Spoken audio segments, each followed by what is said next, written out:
Work session meeting called to order. Councilmember Lafredo. Here. Councilmember Moore. Here. Councilmember Quinn. Here. Deputy Mayor Henderson. Here. Mayor Campbell. Here.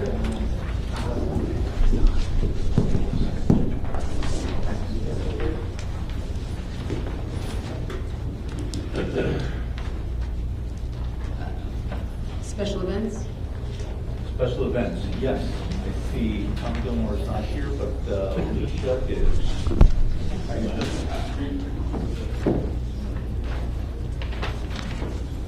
Is it just the two weddings? Oh, all right. First wedding is September 6th on 6th Avenue Beach. Second wedding is September 21st on 5th Avenue Beach. And the last one is on October 10th on 6th Avenue Beach. Anything you need to tell us? No. Anything we need to know? Okay, thanks. Have a nice evening. Have a nice evening. Thank you.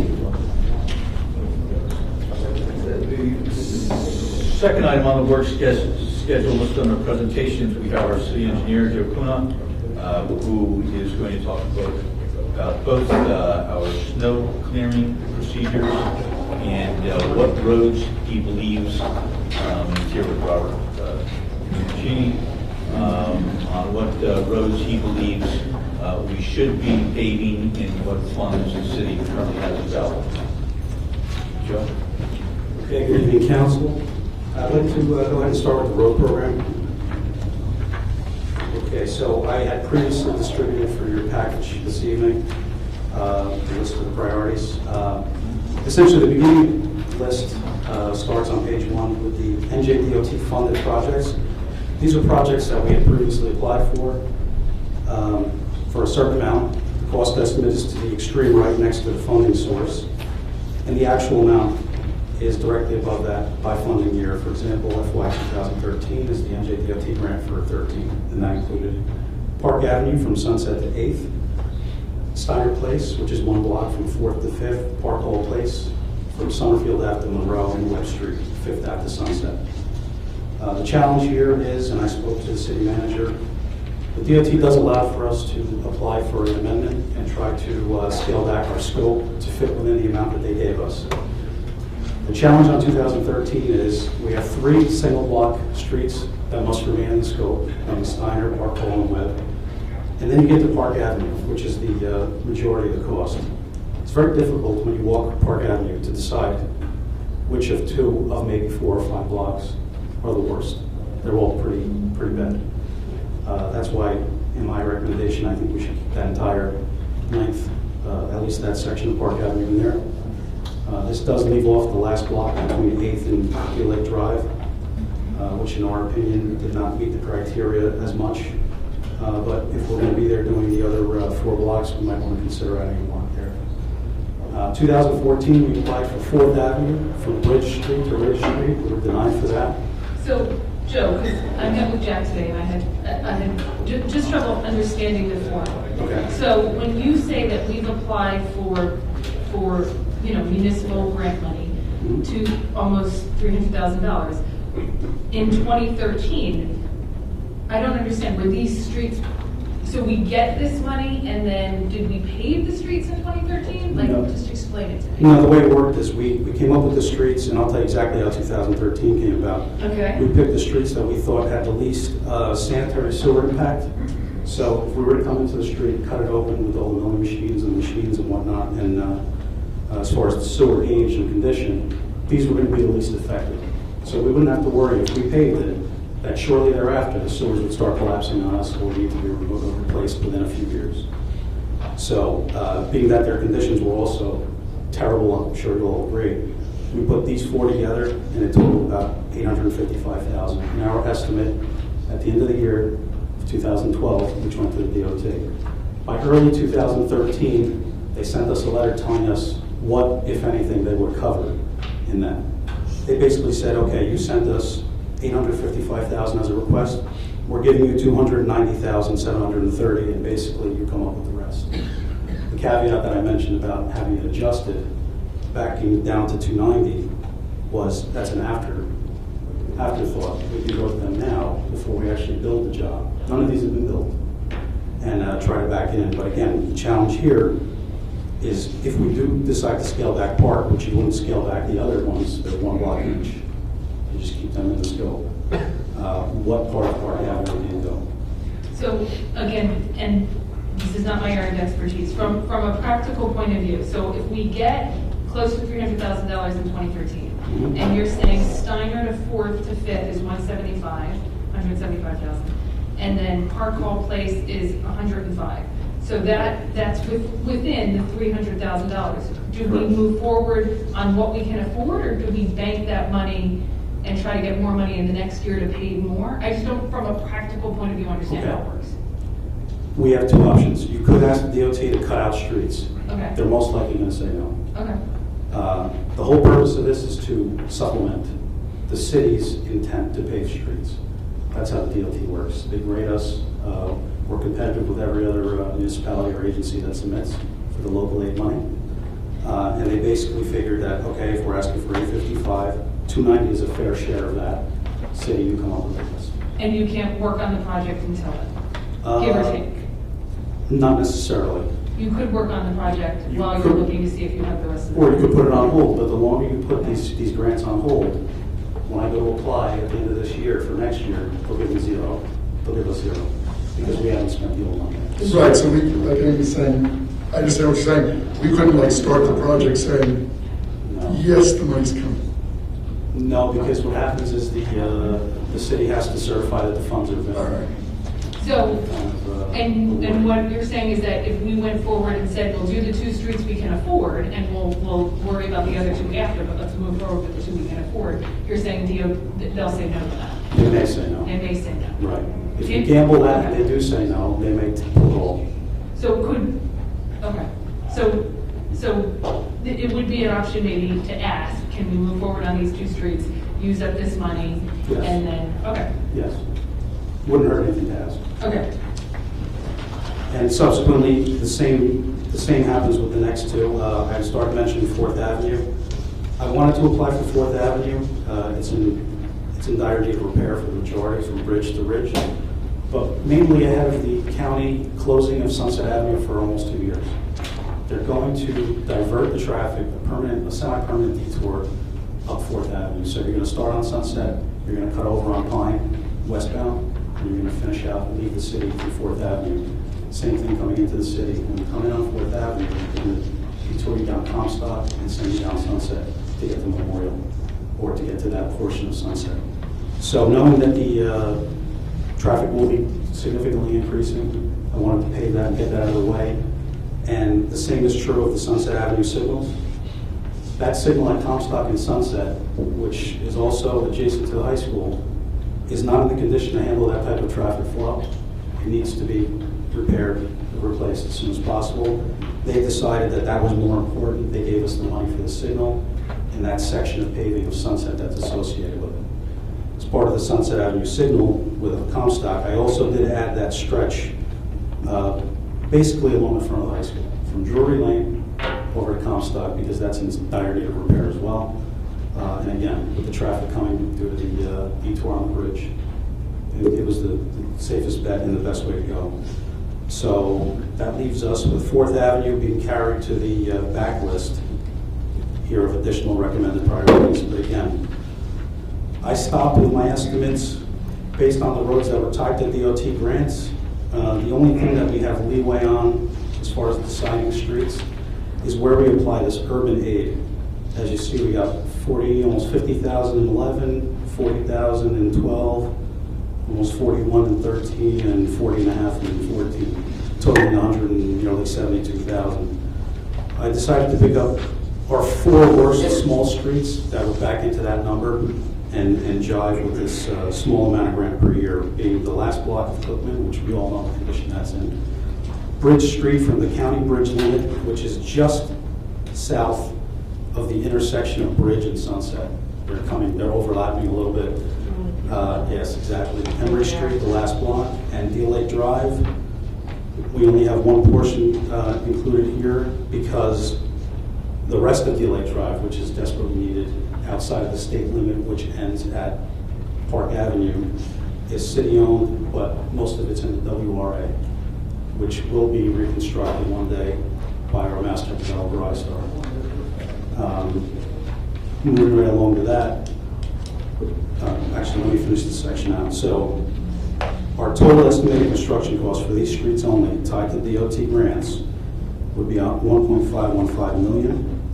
Of the grants we received or have earmarked, $712,495, leaving the city to add the funding amount of $802,505 to complete that project as one complete project. When you go to the second page, I decided to add some additional recommended priorities. These are the priorities that Robert and I went through and decided are top prospects. Should you decide that we can go for additional funding to add on to that road program, which is set, in my opinion, unless we change it, if you're requesting the DOT, expanding the DOT road program, if you will. These would be strictly funded by us, the city. I did not provide estimates at this time, but I can at your request. You'll notice that Washington Avenue and Prospect Avenue, if we consider cutting into those streets, we absolutely have to replace the sanitary sewers. Prospect, for example, we have a patch every around 20, 25, 30 feet due to a collapse on sanitary line that's been repaired over the years. There's various other utilities that we would invite, not the gas company since they replaced all of theirs, we would invite telephone and water to replace their utilities as well and try to do a complete infrastructure on that street, as well as Washington Avenue, as we did on Springwood and Corridor and CBD. We replaced everything. We invited all the utilities to come out, replace theirs as well ahead of the project. So if the consensus is for me to go ahead and provide estimates for these streets, I will be glad to do so. Tonight I added and amended what I gave you originally because I had no quotes in there for the cost of these streets that are located in the waterfront redevelopment area, as I mentioned before, that are ultimately the responsibility of iStar, but it has become a maintenance nightmare to fill all the potholes, to maintain parking stall numbers, and overall it's a liability for people that we invite to park and pay for parking on these streets in the condition they're in. So I went ahead and I decided to give you the option that if you wanted to go ahead and pave those with a very thin overlay, no more than 2 inches or so, over what's existing. So it would be none of the milling, none of the sub-base repair, nothing but literally putting pavement and striping back on it. You'll get a significantly decreased life on those roads of that actual overlay, but by then hopefully iStar will be there to reconstruct the street anyway. So this would be a temporary fix, and that's why you'll notice that these numbers are significantly decreased compared to some of the other streets. Approximately how long would it last? I know it's temporary, but I think you'd get a solid 5 years, 5 to 7 years or so before you start seeing some significant cracking. So from what But I see, nothing beyond the condition that they're in now. so we have roughly over $700,000 to start paving streets, give or take. Am I Yes. doing that correctly? So Yes, we don't physically have it in hand yet. The way it works is once we award a project, we apply for 75% of the grant amount upfront, and they will give us that upfront. When we close the project and give them the closeout documents, they'll give us the remaining either 25% or amount. Sometimes it's under the rest of the grant amount, if you will. So how quickly could we start using some of that money to pave the streets? Okay, so essentially, if we knew we had the money to put up for the road program, the DOT does not allow us to pay between November 15th and March 15th. That's going to significantly hold us back here. This is most likely an early spring project, but it could be knocked out at one time within probably 2 months, depending on local picture. So I think we should start planning on paving spring of 2015, right? We could start, we could have it bid in winter, have the contract all squared away, and have the contractor ready to start some point immediately after March 15th. The plants, by the way, also coincides with the asphalt plants closing, so that's a key part of component, So we're asphalt being the main material. So that's the plan, right? We'll start in. That is the plan. So again, I just want to stress again, the very last part of this, $390,000 is what it would take to pave the remainder of the streets in the waterfront that are almost beyond recognition as a paved street. Again, very difficult to put cold patch on the potholes, doesn't hold. Basically, the entire street within these limits are one big pothole. And is there any mechanism to make ISTAR pave the streets they're supposed to be paving? It has been discussed. We have no agreement or anything beyond that, but it's something that we can definitely do. There's nothing in the WRA or Not until they rip up the street and do the infrastructure. To my knowledge, I believe that when they get to a certain site that's going to be developed, all infrastructure contiguous to that must be done at that time. But let's say that, for example, they're going to be working up near 4th Avenue. They have to make sure that all of Kingsley is done up to 4th, and then everything in and around 4th attributable to that area. Kingsley is just about done. They're going to be working on 4th shortly. You'll see an asterisk next to 3rd and 4th. It says ISTAR has expressed the possibility of these roads being paved within the next 2 years. So if all goes well, we can knock those two right off this list. 4th Avenue, I'm pretty sure, as a matter of fact, that's in the works now. 3rd Avenue, it may be at the tail end of that 2-year period. And there's, okay. And the others, I don't know of any short or long-term plan for those to be done, or anything being developed in that area.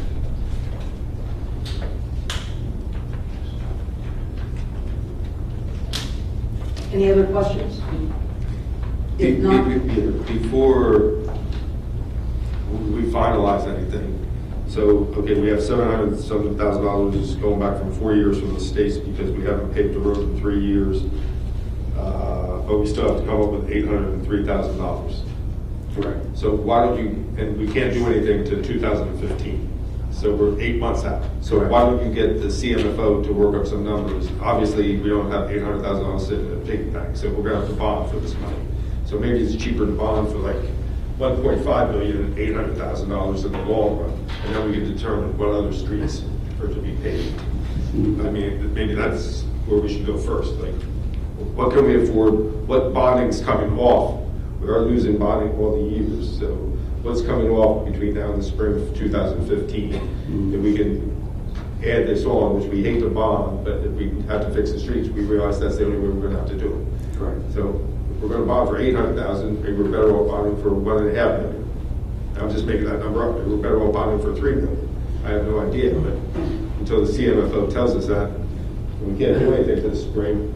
Let's just start crunching the numbers and be ready. If you look at all this, 1.2 would be the number, but if you wanted to go for 3, Well, the one thing I wanted to add to what Joe was talking about on Sunset Avenue there, where they were talking about that we can do some road programs. The sewers in front of high school are really bad. That's why you have all those potholes. So I like to do the pavement right now, knowing that you do the sewers, and then 6 months down the road, Right. we've got all these cave-ins and everything, because, you know, we constantly get called out in the middle of the night because something caved in, or we got a blockage or something like that. So to Joe's point, you know, in John's, we got to turn around and make sure that we can get the money for the sewers as well, just not paving the street. And Put together some so quotes for that. what about the alleys? Are we required, the alleys that are a bit disaster to drive down, are we required to pave those? There are some ancillary areas that we might want to consider paving, alleyways being one. We just top coated one of them. You know the one that's Yeah, better than between I. 4th and 5th line for the comp stop. We just did that one last week. Yeah, no, I saw, I got a thank you email. Yeah, so Although I wasn't responsible. That was one of the worst. Yeah, that was one of the worst. We also got lighting up in that alleyway pursuant to some requests from a couple meetings ago, so that's done as well. I'm not precluding the alleyways from these numbers. There Or at is- least maybe our worst, our 1 or 2 worst alleyways? They're all. Yeah, they're so badly. I will mention that Robert worked with Cassandra to get some CDBG money for that, so we were able to get that done relatively quickly. And those problems with those as well. They have the sewers, most of the sewers go through the back of those alleyways as well. Okay. So, you know, they were just shot, so we just tried to take a chance on that one here. But another thing we might want to consider is putting together a plan for the 2 lots, actually the 3 lots, the transportation lot municipal lot and the other transportation commuter lot, if you will. Putting something together on that. It would be ideal volumetrically, discount-wise, if you will, money, dollar cost averaging, to throw that into the road program so that you have people on site, cut down on mobilization costs, and get the volume discount of how much asphalt they're buying and how much work they're actually doing before they have to pick up and leave and go somewhere else. Could you give me some figures on the transportation lot? Yes, I'm actually working on that. I know there's a program that you had requested for Senator to put together a wish list for the transportation center, so we will have those numbers for you. Okay. Okay, if there are no other questions on that. We do have an ordinance about the leaf waste, an amendment about leaf collection. I'd like to just quickly touch on it, so we won't go through it again a month later. Essentially, we just added a firm schedule. We noticed, actually, Councilman Moore had brought this up in the fall of last year, actually in the spring. We had no dedicated times at all to any collection of leaves in the spring. Anything after Christmas, we had nothing written in the books. I dug a little deeper, though our calendar said that from October 15th through roughly the end of December, we did the fall collection. It wasn't in the ordinance. So I went through and amended every part of the ordinance that I thought was, that tied in with that relative to firmly delineating when we'd be collecting. And lastly, as part of this, I just wanted to point out that we've been combating, we call them piles. It's basically yard waste piles every day, all year long, in various areas. This is throughout the city.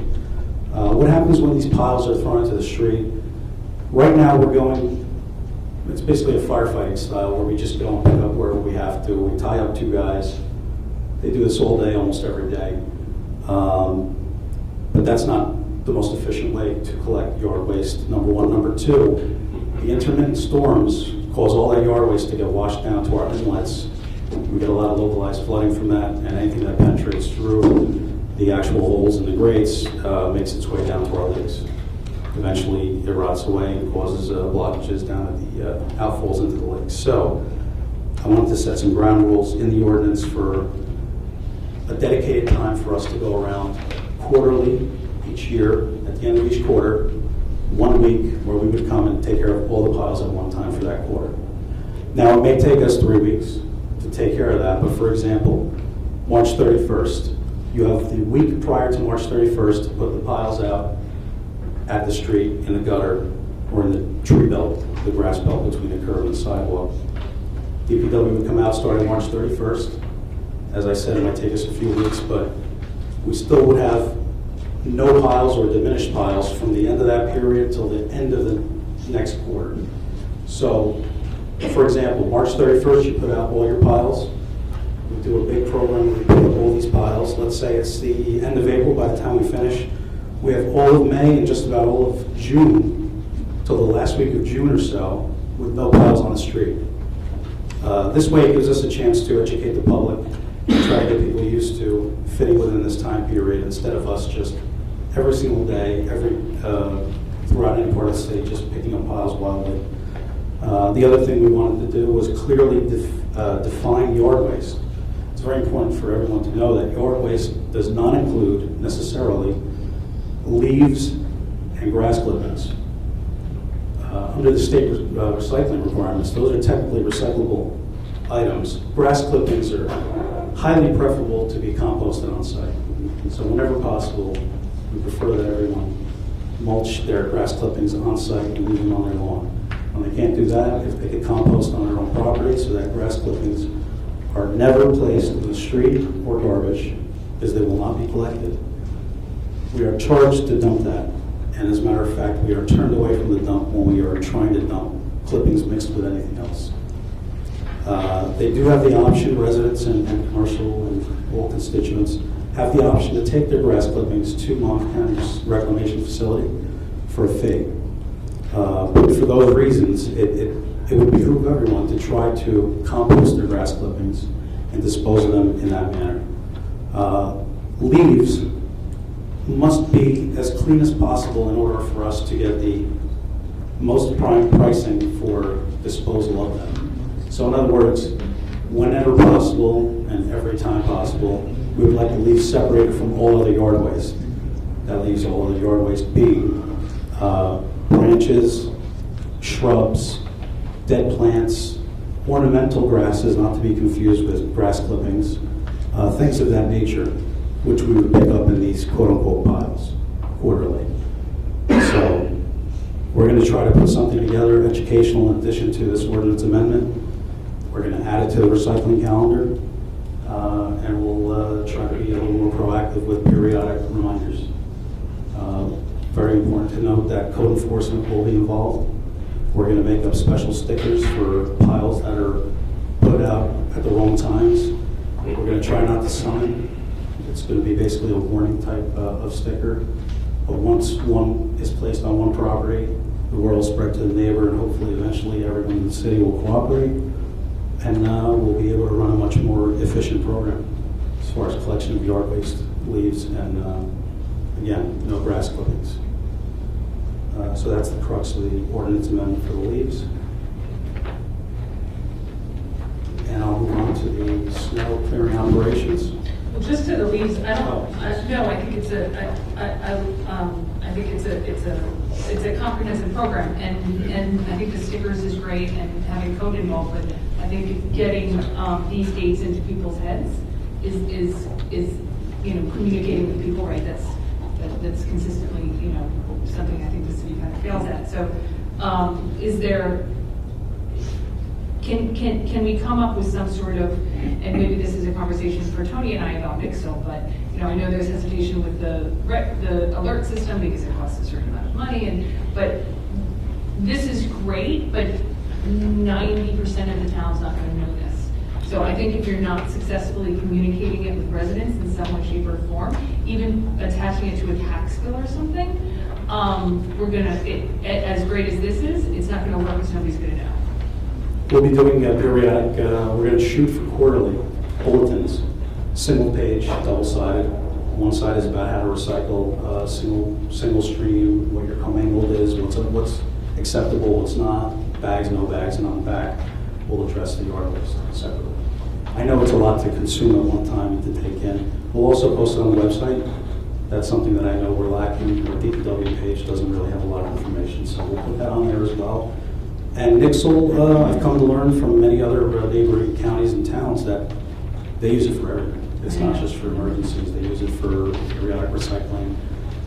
During snow emergencies, they let everyone know that recycling will be suspended or trash will be suspended on those days.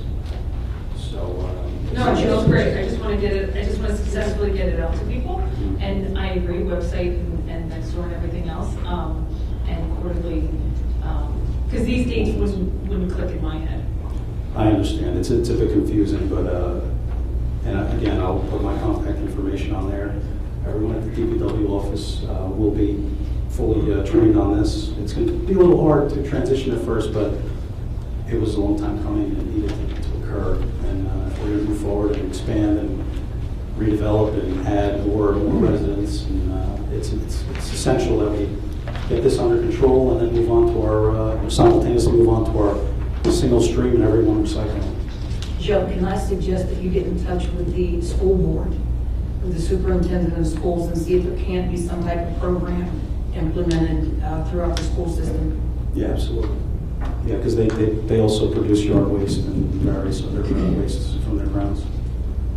And I think we should also use APTV, because they're going to be doing some programming soon, we're hoping. Yeah, definitely. And I know that Amy and I will definitely take this in consideration for the new website, because we're discussing that right now. And Public Works is going to be one of the places they can go to. Also, DLA Commission supports you 100% on grass clippings in stormwater management. And in fact, most towns fine people for that, including people that have, a lot of them have gardeners and people that do lawn, and they take those blowers and they blow it right into the street, right down the sewer. So I would love to see enforcement. Yeah, and a lot of times it's just a lack of education on the matter, on the actual proper ways to dispose. People just don't know, so we have to be a lot better at letting everyone know that. Yeah, the mixing of the branches, that just makes everything, it compounds everything exponentially, because then we have to physically try to separate those. Okay, and, Wait a second. yes, sir. I don't like one thing you're eliminating. Right now, I have my house and we have a windstorm and 3 or 4 branches can blow down. And I can cut those down to 4 inches in diameter, 4 feet in length, and bundle them together or put them in a garbage can into Liz so we'll pick them up. You're eliminating that. I have a good explanation for that. You're Don't say absolutely because right. of the tipping cost. I was going to say it's because of the tipping cost. I'm going to tell you why. Yeah, but if I gotta wait for a quarterly, where do I store that for? No, 4 no, months? well, we could work something into here. But then you're gonna be picking up individual piles like you're saying you're doing now.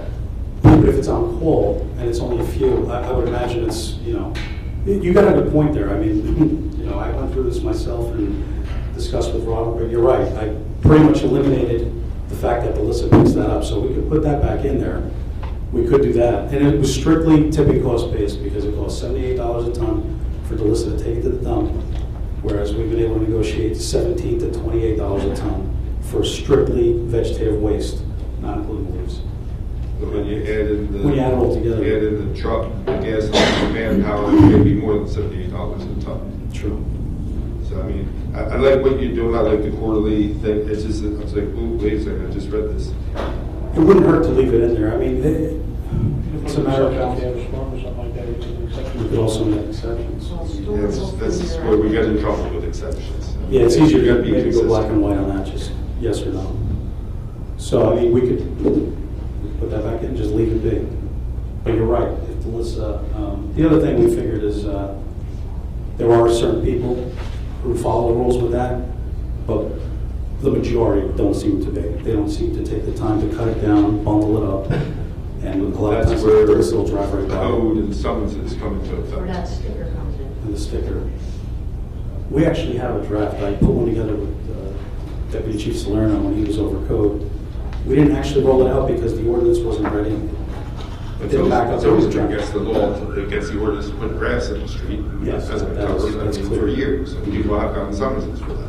That one, I don't think they've ever let up on that. But when it gets into the yard waste and mixing leaves and whatnot, it's just leaving piles, because that's what everybody just That goes does. to that part-time inspector at DPW that I've been asking for 2 years. But just go around and do that and take the burden off of the code department, which is shorthanded, to go out and to respond to them. Oh, John Moore put out brushing illegally. Well, I gotta cancel 2 COs to go get John Moore a warning notice. Then we'll get John Moore something. You touched on something very important. It's important to note that this big red sticker will be strictly for yard waste and piles. And everyone who drives a vehicle at DPW and every vehicle will be outfitted with a roll of these stickers, as well as code enforcement. And daily, by email, we will confirm and keep one master running list of who's been warned. So we keep first and second time offenders. But the key there is that the DPW is wrapped into that as well. So that it's not just code enforcement out there. We'd almost be doing it for our own purpose and our own efficiency at that point. And hopefully, eventually, everyone is But on can board. DPW write the summonses? No, it wouldn't be, we weren't even talking summonses at first, we were talking just warnings. How many warnings do I get a summons? Probably, I think that, I don't know what the rule of thumb is now, I think it's maybe the 3rd time. I think Who we will let it give go. the summons? Right now, we're working on getting one person at DPW, our recycling coordinator, to be able to Okay, issue the summonses. I'm working with Robert Kewen on that right now okay. to get a summons book for us in DPW. We will try to issue summonses when necessary, but for the most part, it'll be kept in code as one combined running list. The key here is the additional bodies on the street to distribute. Thank you. Okay, now I'll move right on. I'm just going to go ahead.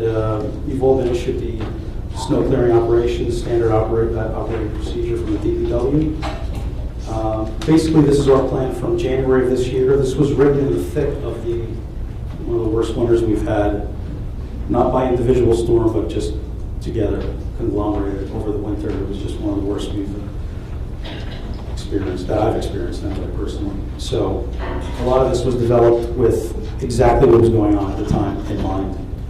And rather than go through everything in detail, I'd like to just go ahead and just maybe touch on the outline and then ask if there's any questions. Again, this is always a work in progress. It's a living document. It will be amended periodically as needed. And so let me just get into the outline, and then I'll open it up to questions. Essentially, our snowstorm preparation consists of always having a street priority list. Our street priority list for plowing and salting consists of 5 different priority classes. We have our first priority being the primary east-west streets. I'll touch on a few. Lake Avenue, Springwood, Cookman Bangs, Sunset, and Dealer Drive. Basically any of the main streets that push traffic from the east out to the west and out of town. They're not the same, not to be confused with evacuation routes. That's something totally different. But these are the main thoroughfares from east to west. Second priority would be the same for the north-south streets. Ocean, Kingsley, Maine is handled by the state, Memorial is handled by the county, and we have a few others, Ridge, Prospect, Constant. The third priority would be back to the secondary east and west streets, which is all remaining east-west streets other than the primary thoroughfares that I touched on before. The fourth priority would be the secondary north-south streets, all remaining north-south streets, other than the ones I touched on before. And then finally, our minor streets, alleys, courts, and dead ends. One very important part of our storm prep is our staffing. Robert's going to be and continues to be directly responsible for that. I included a list of our actual roster and who has CDLs, who has regular Class D automotive licenses and their titles. The purpose of this was mainly to show you visually how many we have and to show you that every title will work directly toward the snow clearing operations every time it is needed, regardless of where they're normally positioned, be it sewer, be it buildings and grounds, be it parks. You know, everybody gets one clear assignment at that point. We also have the same type of list for our pedestrian snow clearing for our public properties, sidewalks. I know it's been a concern in the past about clearing sidewalks on school snow routes. That will continue to be our priority this year and coming years as far as pedestrian clearing. Most of the time when schools are closed, we would obviously put a priority on our city buildings, such as this municipal complex, and then move on to the sidewalks on school routes and our park sidewalks. These priorities are subject to change at any time. All it takes is 1 or 2 vehicles to go down at any moment, and we are forced into adapt mode. We have to change with the times. This is not very different than the construction process where anything can happen and everything will happen. So we are always prepared to adjust in that manner. In the event of snow, our staff are all to remain on call with the exception of our administrative assistants. That's a long-standing policy. We try to curtail sick leave, especially during those periods, and vacation leave as well. We have essentially 5 large plow trucks ready to go. Actually, one is being worked on over the next 2 weeks. It was an Army truck, tandem axle vehicle that we acquired for free from the military. We'll be outfitting it with a plow, and we will be taking a spreader from a former truck and putting it on there by the end of this month. Okay, so we have 5 large spreader trucks. A second Army tandem axle truck may not be ready for this season, but I had it on the list. I just want to tell you that we have that. We have we're going to have 1 small salt spreader ready to go. Plenty of materials, wiper blades, wiper fluid, calcium chloride. We top off our fuel not daily, I apologize. Periodically, I believe it's weekly. We top off the fuel. Okay, so pre-storm. At times we will do pre-salting, and we will be moving in the future towards brining. We are not currently outfitted for that completely. We are partially outfitted. I believe in the past, under Councilman Moore and Mr. Giverson, they did start brining. We've had some issues with the equipment since then, but we will be looking to incorporate this into our standard protocol.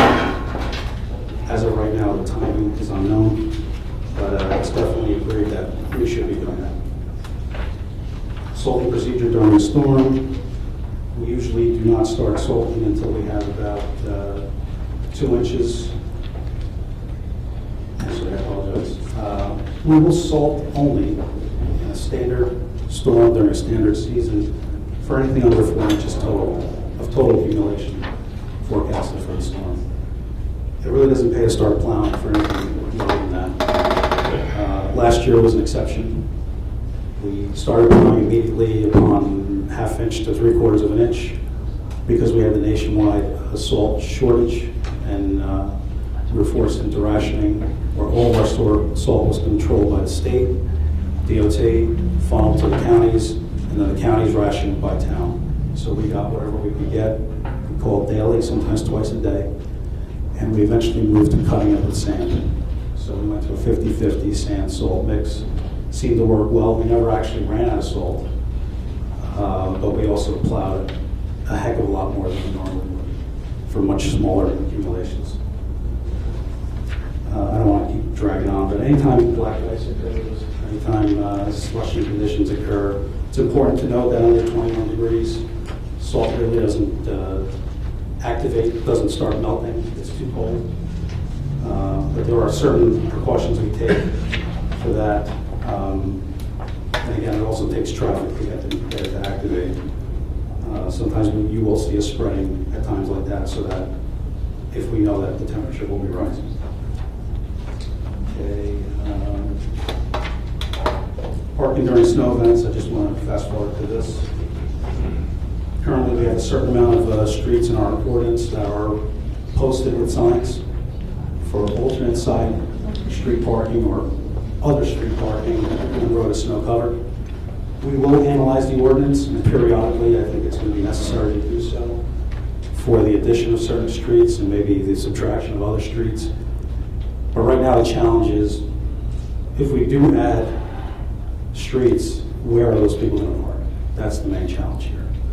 So we decided that for right now we're going to leave it the way it is. We'll always take on suggestions and analyze certain areas. And we also go by experience. Wherever we feel the most bottlenecked or that we can't efficiently clear a road, we will be adding those streets. In case of emergency, we will immediately converge with the police department. Storms forecasted above 18 inches of accumulation, we will consider automatically an emergency, and most of the time the state will consider that a state of emergency anyway. We will come up with a plan for snow removal if needed, additional no parking or alternate side street parking or no parking on road covered. We will immediately sign those with temporary signs as needed, again, in perfect coordination with police. And we will keep utmost the importance of speaking through various media channels, such as the city website, the city message board at Sunset Park, our variable message signs next door, next door, and code red as needed. So rather than being any more long-winded, just ask any questions. So, 2 points. So, do we do anything to strongly encourage people to park in their driveways when we have a snowstorm? Currently, I don't believe we do, but that could be, Can we do something like that? yes, we could. That could be part of that social media, and obviously that could be a long-standing or permanent standing fixture on the website. Yeah, I mean, right, that's a little bit of a no-brainer. And then here's what happens by me on Deal Lake Drive and Park Ave, because it's such a highly dense area and there's so many high-rises. And why, I just want you to evaluate I want you to evaluate the entire city, but and you can change my opinion on this. I'm just throwing out my experience in 13 or 14 years of living here. Is when you don't do alternate side of the street parking, we all park our car, and then we all get plowed in, and then we all dig our cars out, and then we lose on both sides half the number of parking spaces. So if it were alternate side on one side, and the plows came and that cleared that, we could all park. I would argue there's more parking, because we can all park on the other side. And then the next day, when the plow has the ability to do the other side, then we're all back to our normal parking spots. Because what happens, at least in my neighborhood, is we lose 60 to 70% of our parking because we all park on the street, because it's mainly, high building, it's residential, single 650, they're 510, 500. So I would love if you could just evaluate throughout the city, and I'm only speaking from my experience, that I think from a parking perspective, if there were alternate side, within a day or two, that parking would be so much better, as opposed to the kind of haphazard, we lose the plows, put it in, and we plow our cars out, and we take up another spot, and then, we have nowhere to park by day 2 or 3, even when the roads are cleared. So that is my experience with our snowstorms. So the driveway and alternate side, if we could really kind of concentrate on that. I asked the parking consultant to look at it. I mean, they kind of said that's not exactly their area, Right. but I asked them to take a look at it because parking is such a disaster by me all the time, and then forget it when you're losing 50 spots because of snow. We did discuss that briefly, Robert and I. Yes, it makes perfect sense in theory, and obviously if we try to apply it, I'm sure we can make it work. The problem is with the notification. If you get one car there, it throws the whole operation I agree. off. So the notification is absolutely key here. Normally, we wouldn't get to the point where we push it back to the curbs until maybe the second or third round of workers come in. We've already cleared the main streets to acceptable level. Then we go and push back. We call it pushing back the streets. Yes, it would be ideal. And actually, last winter, we did have situations in the middle of the day when we were able to come in the morning after a night shift and push that back because there were no cars. But again, it all comes down to how do you physically write that into a permanent, into the ordinance, for example? It's difficult to state, like what you say on Tuesdays and Thursdays, you do alternate. You know what I mean? It's kind of, I'm sure we Okay, I can have to discuss it think and about keep an ongoing dialogue. Ideally, we want the same thing that the residents want. But the challenge is going to be how do we do that? And if Nixle becomes the way to do it, then that's the way to do it. Or the website, but it has to be broad stroke. It has to be everyone has to be properly notified. But I thought from the comments from the public and the comments from council over the past, I'm going to say 6 months, whereas I thought that's where we were headed with this report, that we were going to come up with a strategic plan for plowing for this winter, not for future winters.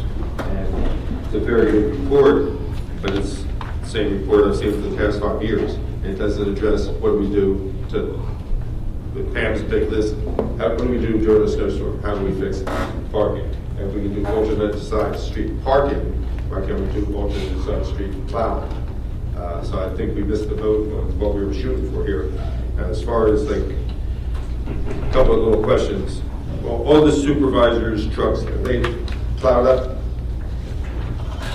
I'm sorry. All the supervisors' trucks, the black trucks, all They they? built one. The one we acquired for, I suppose, Leroy doesn't have a plow package, but Anthony's does.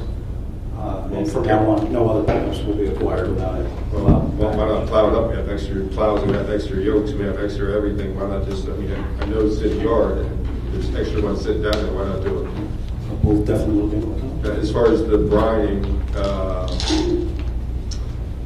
you're right, we can't do it citywide, but there's some streets that it's totally necessary. You have the backside of Steinbach, you have the backside of the Presidential, you have the backside of Wesley Road, you have the 800 block of Fifth Avenue, just because of the configuration of the buildings and because they get no sun, and the salt and the sun will do away with the snow and the ice immediately, but if you get no sun, it's just solid ice. So I know we have a tank that fits on the back of a pickup truck that holds 200 gallons of liquid calcium chloride. I know we have a storage facility that holds 2,000 gallons of liquid calcium chloride. Why aren't we using it?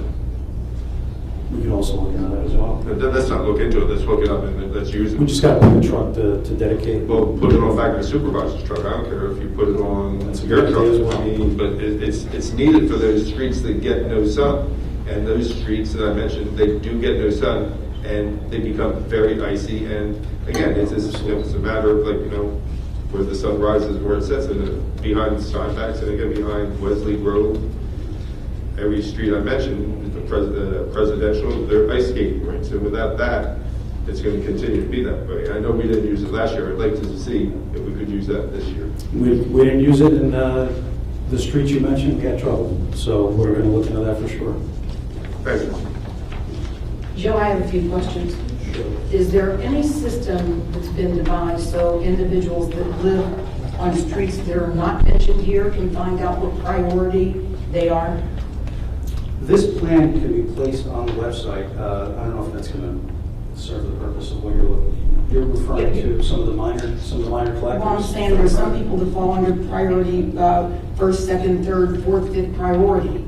And so how can an individual that lives on, I'm not sure Berg Street is mentioned here, if you live on Berg Street, which priority do you fall under? Oh, okay, so instead of just saying all remaining streets, add in all the other streets. Right, so an individual can call and ask about that, or, as you said, it could be on the website, but we need to get that information out, because during a snowstorm, there are a lot of people that are saying, when are they going to get to my street? Right. So if they know the priority and know where their street falls. Okay. So that's number one. The other thing is, the snow plows are at a what, 45, 60-degree angle to the right when they go down the street? Yeah, that's probably accurate. Maybe 30 Approximately. degrees off, street, So what ends up happening, if there's someone that's diligent and maybe they fall maybe in the third or fourth priority, and they've gotten out and they've shoveled their sidewalk, then the truck comes by and then just blocks them right back into the truck. And I think that's a concern, and it makes an awful lot of people upset. Yeah, I know. I've worked in 20 municipalities. This is always a problem. It's a factor of time. I don't know if you want to add No, to but that. typically when you snowplow, you open up the main roadways first. And then as soon as they go down and they see that they're open and traffic go down, we don't go back to curb, let's say, until the last hours. We do the cleanup and dressing up. So as soon as the people see that the plows go by, they think automatically they're done, and they start shoveling out, and then we start pushing back, then they start coming out. I mean, it happens not just in Asbury, it happens every time. It's just something that always is going to happen. I mean, there's nothing I can sit there and say to anybody that they're going to be happy with. I mean, if we don't do it, then they get mad that we didn't go all the way to the curb. If we did do it, I mean, there's people that turn around and say, come on, they cheer you on. There's other people that stand out in the street and put their hands up. So it's something that we just have to deal with. I mean, it takes us some time. And I was just telling Joe, one of the problems you have in Asbury, the streets are so much wider than a typical street. You go down my street, you can make 2 passes open. These streets here, it takes 5 or 6 in each direction because they're 60, 70 feet wide. So it takes a long time once you open them up to get it all the way curb to curb. And then you have people that want to take their car instead of parking parallel, like Councilman Quinn was saying, they want to park their car sideways so you can't get close. And then it just messes the whole neighborhood up. I mean, it's an ongoing thing that we have to fight all the time. And it gets frustrating when you're out there. You know, you're sitting there trying to get it clean, you go in between curbs and cars and zigzagging, and you can't make time like that. So I understand what you're asking, but there's really no solution for it other than you just got to just stay on top of it. I mean, unless that we did the alternate side, but we were even trying to talk about alternate side. When you get into alternate side, how are you going to determine which is going to be alternate side? Is it going to go by the day of the month when the storm hits, and if it hits at 10 o'clock, all of a sudden at midnight you go to the next day, all the cars are supposed to be off the offside? I mean, it gets really, really crazy trying to figure out what side of the street the cars are going to park on. And then some people don't want to park their car on the other side of the street. They want in front of their house. There's no, you know what I mean? It's something we kick it around, and we're trying to figure out which is the best for all the residents, where it's easiest for the DPW, so we can make the most out of our time, because it does get frustrating when you're going down there. I've seen it where we cleaned up the street on Lake Avenue, then all of a sudden Wesley Grove gets their contractor after 7 or 8 hours, they wind up showing up, they plow all that snow out to Lake Avenue, and then everybody's yelling and screaming at us. We got to wind up getting rid of it. I'm just saying, like a lot of the condos, they can only get their place cleaned out when their contractors get there. So it's an ongoing thing, and it's a growing pain, but it gets frustrating for us as well. Let me ask you, Ridge Avenue, I know they have one side of the street parking during the snowstorm. Has that worked well? If all the cars are up, but if everybody has a park on one side, then you still have to go zigzagging around them. Okay, but you don't know whether it's worked well or not. Any place that you have that, it's definitely going to work a lot better. Especially that's a narrower street, so you can go down the middle, open up, and the next pass, you're pretty close to getting it to the curb. So you're saying it is working well? Yeah, Either it is or no, but isn't. it's actually working well once that it's all the cars out of the way. It definitely works better when the cars are out of the way. Joe, you just mentioned something, about getting it up to the curb. I mean, to get my neighbors to move, they come down and then The next two passes, they don't get up to the curb. And I have a flood in front of my house when everything starts to melt, and, I don't know what to say here, except encourage the guys that when you get up to the curb and plow that. Right. I mean, Especially over the. when it gets plowed though, they don't go from the middle of the street all the way straight directly to the curb. They go down all the streets, open them all up. So I understand what you're and then saying. At the end is when they open them up from the curb. I understand what you're saying. When we push back, push all the way back. Yeah. So it doesn't stick out into it. There are some streets where alternate side of the street parking would work, and it hasn't been designated. Is there any way the community can give you input based on the number of cars that might be on that street? Yeah, absolutely. We welcome all recommendations, and we'll look at every recommendation. With this, I didn't see anything, and I know we've gotten any number of complaints, people being expected to clean their sidewalks, but the city sidewalks have not been cleaned. And I mean, I've seen everything else in here, but that hasn't been addressed. It's in there. It's in- It's in there. It's in there, but admittedly, this past winter, due to various issues and just the sheer amount of back-to-back storms, we were not as good as I wanted to be as far as addressing that. We're going to be as adamant as possible in addressing that this year. But if you look in there, the priority, it's not that it's far down the list, but it's further down when you consider the cartways being addressed first in their various priority classes, and then the pedestrian areas treated separately with separate crews, in their priority class. So, unfortunately, or fortunately, the various city-owned property sidewalks are lower on the priority when you compare it to the actual cartways. Joe, when you guys are back, discussing alternate side of the street parking lot, or are we looking into how other communities do it and if it's, I mean, I can do some research on it too, that's not a big deal, but when you're talking, I assume other communities do alternate side of the street parking for snow emergency. So I don't know what they do, I've never looked it up, but when you're talking about it, are we looking at what other community, like Jack, what did Jersey City do? Jersey City has a real problem when it snows. I mean, the city almost shuts itself down. With the number of cars, there aren't any driveways. Jersey City has a major problem when it snows. So I would just ask that you just do a little bit of research on are other towns, how are other towns implementing programs like that? Maybe they aren't. I have no idea. I've never looked it up. I just assumed it was a pretty common thing. I think Ocean Road has a very comprehensive, I mean, there are signs everywhere that you only can park on this side of the street when it snows. Very good point. The streets that, from what I recall, that are posted, a lot of them are the narrower ones on the east side. Very small. And it's because of passability. Yeah. Robert touched on it before. People start parking slightly angled, slightly off the curb. It's not so much for the ability to push to the curb, it's for the ability to even get through. Okay, gotcha. So, well, we're going to keep this open, and we're going to address every recommendation that comes our way.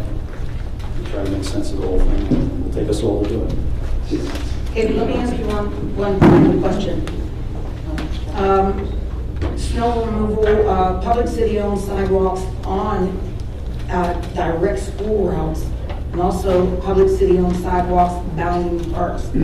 So once again, I guess I'm going to ask the redundant question: does that exclude city-owned property that doesn't fall into either of these two categories? Like vacant properties? No, it doesn't exclude it, but it's probably, when you bring those two into consideration, it's probably the third priority on that list. Thank you. Any other questions? Thank you, Joe. Thank you, Robert. Yeah, but since they're here, can we ask another question about those subjects? I don't want them to escape. Follow up from last meeting, and I didn't get any replies. So, recycling. What are we going to do in 2015 with recycling? Are we going to continue every week? Every other week? What are we going to do? I haven't seen any tonnage reports. I don't know. I think my opinion, without seeing the reports, is doing it every week. You're killing your manpower, or you're tying up everybody 3 days a week. Tuesday, Wednesday, Thursday, you got guys out there every week doing recycling. have not seen an increased amount of recycling because you switched from every other week to every week. So, and you also got 10 to 12-year-old garbage trucks that you're wearing down every day instead of them every other day, every other week. So what are we going to do in 2015 for recycling? And if you don't have the answer tonight, I'm not looking for it. I'm looking for it before we go to print with the calendars. I started looking at the tonnage reports historically. There's a slight increase from year to year, but it's negligible at this point. I will agree with you 100% that it's actually a chore to think about having to have 3 guys tied up 3 days a week, every week, picking up recycling. The challenge is we don't want to penalize those that are recycling by going twice a week and having them store for 2 extra weeks. We're at a crossroads here. We either have to make a decision on either subbing the whole thing out, if it makes sense to cover the costs with marketing the materials, or going to every other week or twice a month, or sticking with what we haven't come up with a decision, but it's not going to be an easy one no matter what. As far as education of the public is what's going to cause the tonnage to go up. Enforcement, we agree with you wholeheartedly on that. And without those two, we won't be able to raise our tonnage, recycling tonnage, thereby dropping our high dollar. So what we have analyzed to try to clear up or maybe help us bring in some additional revenue, maybe offset, we started considering maybe picking up some commercial properties. This is very much in the infancy stages. I don't know that it's going to pay. The reason being, again, those trucks, they're actually closer to about 15 years than 99, so we use them in the snow. We've actually stopped using them as whenever possible during plowing. But recycling is a big issue, and it's certainly open to discussion, and we welcome all suggestions, but we haven't made any firm decision on it. Okay. But we're going to have to make a decision before we go to print. Okay. Last meeting I asked about Springwood Avenue Park. On June 5th, the majority of the council voted for you to go out to bid for $107,000 for some engineer to design the park. What's the status? We had a 3-hour meeting this morning. Within 2 weeks, we will have a preliminary final design to go to the county with, to sit down and have a meeting. There are minor changes, nothing major to the overall concept, but the county is very strict with what you do. They basically held us to the standard of a concept plan drawn in 2009 that basically none of us were involved in. So there are minor changes, nothing major, and we just have to get them approved. Time frame. Time frame. We were looking to bid. I actually squeezed the consultant into the corner today, and I said, we need to be out to bid by the second week of November at the latest. And we need to be breaking ground immediately after New Year's to try to get a ribbon cutting for the end of May. Back in June, I remember we were going to be having the park open in November, so that schedule Probably a little earlier, but yeah. That schedule was like, right. It's pushed way back. Thank you. Joe, I just have a quick one. I know you have limited resources, but there's been a number of complaints about the benches being in kind of terrible shape around the city. And I'm not suggesting this is a major thing, but certainly as somebody, when you redid the fountain at Library Park, I still drive by it because it makes me feel good to see that working. And so, putting these benches, on the priority list as much as you can with the resources that you have and fixing them up, that would, I think, similar to the fountain, really kind of help out in terms of quality of life issues around the city. Yeah, we took care of that one bench from next door.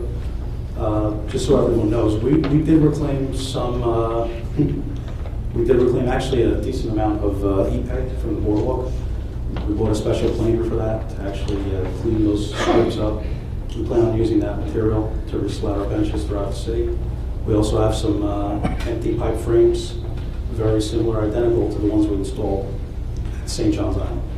And those were also reslatted with the e-peg. So Robert had a discussion with our carpenter and our maintenance repair today, and that's going to be something that we're going to be pushing for in the near future and periodically as we get these few and far between lulls, if you will. But that's what they will be filling their time with. So yes, they're on our list. Thank you. just one real quick thing. Do we have any leftover bike racks?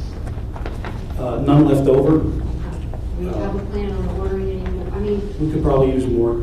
if anybody tells me, especially about downtown or the boardwalk, they're tied to every sign and every post that we could possibly find. I would love to see more like that.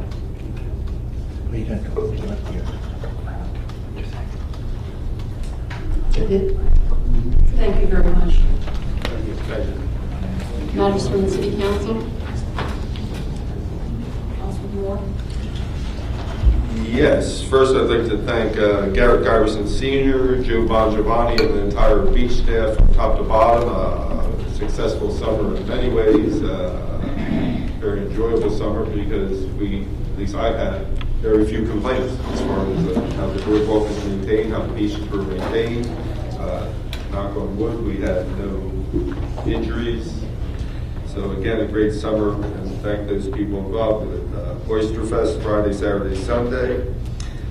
On Thursday, September 4th, at City Hall Municipal, the building in Portland, the Asbury Park Municipal employees are sponsoring an American Red Cross blood drive. So if you could stop in and give some blood, they deeply appreciate it. That's being put on by the employees of the city. Sorry, you can change to the council chambers. Jack, follow-up question. Where do we stand on the list we were going to draw up for local laborers and local contractors? It seems like it shouldn't take this long to get a list. No, we have a list, and that list has been distributed to both iStar and Madison Marquette. We've actually asked them to add whomever they believe should be on the list if we missed it.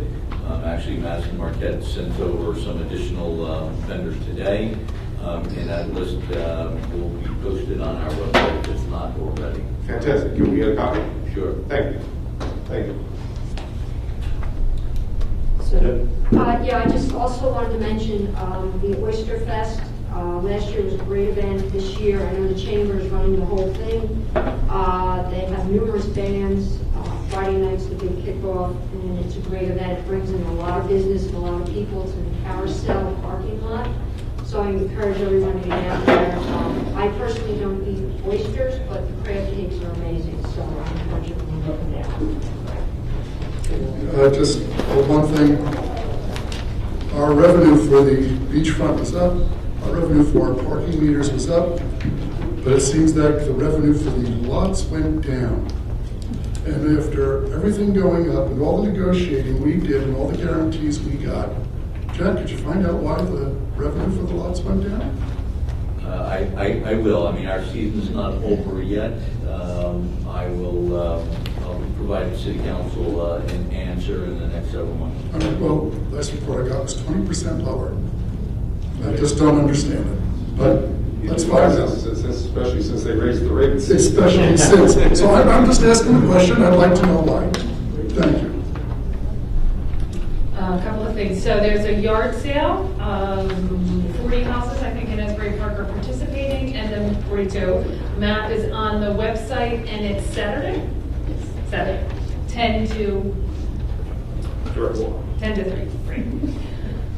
Inches. Jack, emergent OEM meeting. We talked about, I sent an email. I'm not sure that there's the emergency management. I'd like to be involved in the emergency management team and having them get together and work on a plan for communicating with the city. And if we're going to move forward with Nixle, we have to start kind of rolling out a plan for people to apply for that, so we don't feel restricted about the alert that we send out that costs us money. But again, if things like this aren't in place by the time we have our first, they're not in place because we had the horrible storm in Wesley Grove or on Lake Ave that flooded. If we don't start getting this in place before snowstorms start, it's just going to be the same thing as it is last winter, which is going to require me to stress eat the entire winter. So if we could move on that quickly. We'll organize a meeting with both chiefs and yourself. Thanks. Jack, you need to put me on that also. All right, hold on. Well, the last emergency, all council members were on it. Okay. I don't care who's on it. I just want to. No, Yeah, we need to talk about it. Everybody should be able to do it. I went through the bill resolution, and it looks like the Recreation Department put together a junior lifeguard program. So my hope is that in that junior lifeguard program, that the progression of that would be those kids, I don't know a tremendous amount about it, other than I've reviewed the bills. They would, hopefully be trained and hired next year to be beach badge checkers, lifeguards, whatever it is. But do we have a mechanism to take the junior lifeguard program that, I think this was the first summer we did it, and make sure that those kids stay on the radar of Garrett and Joe when they're going through the hiring process? I wouldn't suggest that we have anything formal developed yet, but I will check with Alicia. I know that both Garrett and Joe Mangiavani are in the office on a regular basis, and I'm sure they are familiar with all the young men and women who are in the junior lifeguard program. All right, and last one, and I'm not sure, this may require a discussion with grants. So people, again, are constantly sending me grants that I forward on, but if we could create a mechanism for either one person for them to go to, or even if we can get a response, this grant is not great for the city, we're not going to apply, but some sort of movement in the number of grants that are out there that I don't know that we're applying for. For all I know, we are applying for them. I have no idea if we are or we aren't. That's it. Just have a few things. At the last council meeting, we talked about equipment for Pop Warner. And last Friday, they received a partial shipment of equipment. They expect to get another delivery tomorrow, and then they will all have uniforms and helmets. The blood drive tomorrow, I think John may have mentioned, but just in case he didn't, is from 10 to 3 p.m. And also tomorrow happens to be Hunger Action Day. And if you have anything pink, please wear it. But I just want to go over just a couple of statistics. This is from the Monmouth, the food bank of Monmouth and Ocean County. Over 127,500 individuals received emergency food, and 84% increase compared to 5 years ago. The number of children has increased by 150%, with over 51,000 served in our local communities. 14,000 children are under the age of 5. And I could go on and read statistic after statistic, but I think the important thing is to realize that in Ocean, in Monmouth County, there are a lot of people that you probably wouldn't expect that are in need of food. And I encourage everyone to go out to the food bank and see how that operation works. And if you have some spare time, they're always looking for volunteers. Thank you. Matters from the city manager. I have no current updates.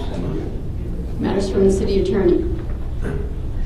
Yes, Mayor, Council, I'd just like to let the public know that the governing body may take action this evening on two matters that were addressed earlier during our executive session. The first would be a resolution designating the Michaels Development Company as redeveloper of certain parcels located within the city's Springwood Avenue redevelopment area and approving a redeveloper agreement by and between the city and Michaels Development Company. The second matter that council may be taking action on this evening that was addressed during our executive session is a resolution authorizing settlement of a workers' compensation claim captioned Marshawn D. Love versus City of Asbury Park. City Council reviewed that matter with Eric Nemeth from the NJIIF earlier this evening. And that's it. Motion to adjourn. So moved. Second. All in favor? Aye. Let's take a 5 minutes break. 5 minutes.